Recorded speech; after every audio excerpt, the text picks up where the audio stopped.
दोस्तों, कैसे हैं आप सब।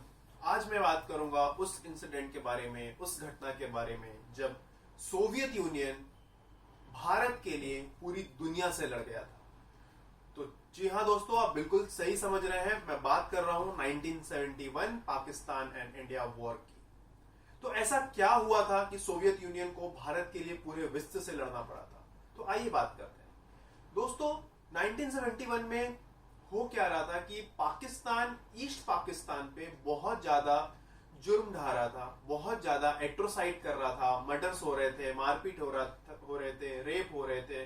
और ईस्ट पाकिस्तान के लोग भारत पे रिफ्यूजी बन के आने लगे थे और बहुत ज्यादा संख्या में आने लगे थे, बहुत काफी लोग आने लगे थे। और तब की हमारी जो प्रधानमंत्री थी श्रीमती इंदिरा गांधी, वो काफी ज्यादा परेशान होने लगी इसके कारण, क्योंकि उस समय तक भारत काफी ज्यादा युद्ध लड़के आ चुका था। 62 का वॉर चाइना के साथ, 65 का वॉर पाकिस्तान के साथ, फिर इमरजेंसी भी लगी थी उसके बाद। तो ये सारे सिचुएशन से काफी ज्यादा भारत के बहुत सारे पैसे खर्च हो चुके थे। और उसके बाद ये रिफ्यूजी का प्रॉब्लम, तो इंदिरा गांधी उनको भगाना भी नहीं चाहती थी भारत से, क्योंकि उनको ऐसा लगता था कि इनके साथ ईस्ट पाकिस्तान में तो इतने एट्रोसाइड्स हो ही रहे हैं, अगर हम भी वही काम करेंगे तो उनमें और हम में क्या फर्क रहेगा। तो उन्होंने क्या किया, ये जो मुद्दा है ये प्रेसिडेंट निक्सन के साथ उठाया, जो उस समय यूएसए के प्रेसिडेंट थे। लेकिन निक्सन ने इंदिरा गांधी की बात को नजरअंदाज कर दिया और इंदिरा गांधी के पास कोई भी चारा नहीं बचा सिवाय वॉर पे जाने को लेकर।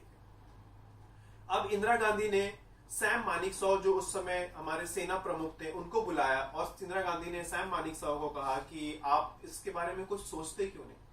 तो सैम मानेकशॉ ने कहा कि मैम आप समझ रहे हैं आप क्या बोल रहे हो, आप ये बोल रहे हो कि डायरेक्ट वॉर पे जाने के लिए पाकिस्तान के साथ। तो इंदिरा गांधी ने बोला जी हाँ, अगर वॉर पे जाना भी पड़ा तो मुझे इससे कोई परहेज नहीं है। तो मैं सैम मानेकशॉ ने इंदिरा गांधी से कहा कि मैम अभी के सिचुएशन में हम पाकिस्तान से भी लड़ने लायक नहीं है, ऐसी हमारी कंडीशन है। आपको लगता है कि कोई और कंट्री हमारा साथ देगा? और इवन हमें अभी सिर्फ पाकिस्तान से नहीं बल्कि और भी महाशक्तियों से लड़ना है, क्योंकि उस समय यूएस के पाकिस्तान के साथ साथ US, Indonesia, Saudi Arabia, Iran, Turkey, great Britain, Sri Lanka, China सब भारत के अगेंस्ट खड़े थे और सब भारत पे अटैक करने के लिए रेडी थे और भारत था अकेला। तो फिर सैम मानेकशॉ ने कहा मैम आपको लगता है कि सोवियत यूनियन हमारा साथ देगा? तो इंदिरा गांधी ने कहा कि आप अपना काम करिए, वो मेरा काम है कौन देश हमारा साथ देगा या नहीं देगा, आप युद्ध की तैयारी करिए। इतने में 1-2 दिन के अंदर पता चला कि पाकिस्तानी वायुसेना ने भारत पे अटैक कर दिया है और वो आगरा तक घुसा है। इसके बाद फुल फ्लेज वॉर चालू हो गई और अमेरिका ने भारत को धमकी देना चालू कर दिया और उसने चाइना को भी मना लिया था कि जरूरत पड़े तो वो उत्तर से भारत पे हमला करे। सभी कंट्री रेडी हो गए थे। फिर क्या हुआ कि अमेरिका ने अपनी 7th fleet, nuclear 7th fleet, जो उस समय बहुत ज्यादा शक्तिशाली मानी जाती थी, नेवी का पार्ट था वो, और उसने बे ऑफ बंगाल में, बंगाल की खाड़ी में लाके भारत के खिलाफ लगा दी। उसके बाद ग्रेट ब्रिटेन ने भी अरेबिक ओशन में अपनी न्यूक्लियर फ्लीट लाके लगा दी और भारत को पूरी तरीके से घेर लिया गया था।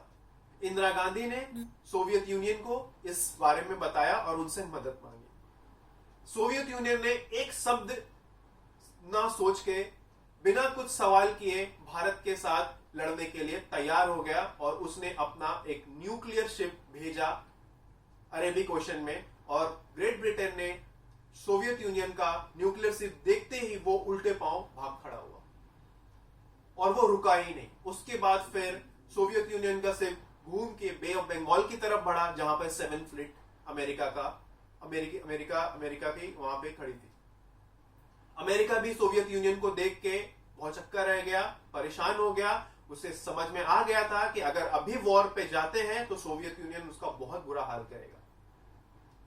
तो वो भी भाग खड़ा हुआ और जब ये दोनों महाशक्तियां भाग खड़े हुए तो चाइना, सऊदी अरेबिया, ईरान, इनकी तो कोई औकात ही नहीं बनती थी। टर्की, ये सब ने पीछे छोड़ दिया, सब पाकिस्तान को छोड़ के चले गए। और ईस्ट पाकिस्तान में भारत की सिर्फ 3000 सेना ने पाकिस्तान की 92,000 सेना को अपने सामने सरेंडर करने पे मजबूर कर दिया। सोचिए, सिर्फ हमारी 3000 सेना और उनके 92,000 ने सेना ने भारत के सामने सरेंडर किया। और भारत का बड़प्पन देखिए, वो चाहता तो ईस्ट पाकिस्तान पे कब्जा कर सकता था, लेकिन उसने कब्जा नहीं किया और उसे बांग्लादेश घोषित करके उसे फ्रीडम दे दी। तो ऐसी थी हमारी प्रधानमंत्री इंदिरा गांधी, जो उस सिचुएशन पे बिल्कुल भी नहीं घबराई और उसने सिचुएशन से डर के मुकाबला किया। और हमारा दोस्त सोवियत यूनियन, जो अभी डिसइंटीग्रेट करके रशिया है, उसने एक भी बार नहीं सोचा कि क्या होगा क्या नहीं होगा, आंख बंद करके उसने भारत का साथ दिया। आपको पता है दोस्तों, आज अगर उस वॉर में हम नहीं जीते होते, अगर सोवियत यूनियन ने हमारा साथ नहीं दिया होता, तो हमारी हालत क्या होती? आज हमारा भूगोल ही चेंज होता। आज भारत के पास Maharashtra, Punjab, UP, north east, Bengal, Orissa सब हाथ से गंवा दिया होता भारत ने। लेकिन इंदिरा गांधी की हिम्मत और सोवियत यूनियन का भारत के प्रति प्यार, ये काम आया और हमने सेकेंड वर्ल्ड वॉर के बाद दूसरी सबसे बड़ी जंग जीत ली थी पाकिस्तान के खिलाफ।